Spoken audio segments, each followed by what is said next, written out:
আজকে যে করেই হোক হাতির একটা দাঁত কেটে নিয়ে যেতেই হবে, না হলে বাঘ মামা আমাকে ছাড়বে না। হাতিটা তো বুঝতেই পারেনি, এইবার জলদি পালাই। হ্যালো বাঘ মামা, তোমার কথা মতো আমি হাতির দাঁত কেটে নিয়ে এসেছি। এবার তুমি আমার জন্য 10 লাখ টাকা নিয়ে এসো, তারপর আমি ব্যবস্থা করছি। আরে কি, আমার একটা দাঁত কোথায় গেল? নিশ্চয়ই ওই বদমাশ বিড়ালটা আমার দাঁত কেটে নিয়ে পালিয়ে গিয়েছে। দাঁড়া বিড়ালের বাচ্চা, তোকে শেষ করার জন্য আমি আসছি।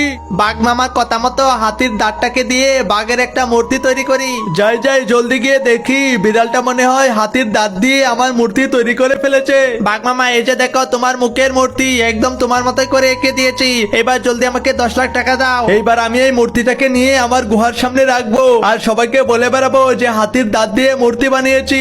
ওই বাঘের বাচ্চা, তুই আমার দাঁত কেটে নিয়ে সেই দাঁত দিয়ে তোর মূর্তি বানিয়েছিস, তোকে তো আজকে আমি এখানে শেষ করে দেব। আরে বাঘ মামা, ওই হাতিটা তো তোমাকে মেরে একদম দুর্বল করে দিয়েছে। আচ্ছা যাই হোক, তুমি মার খেলে খেয়েছো, আমি তো বেঁচে গিয়েছি।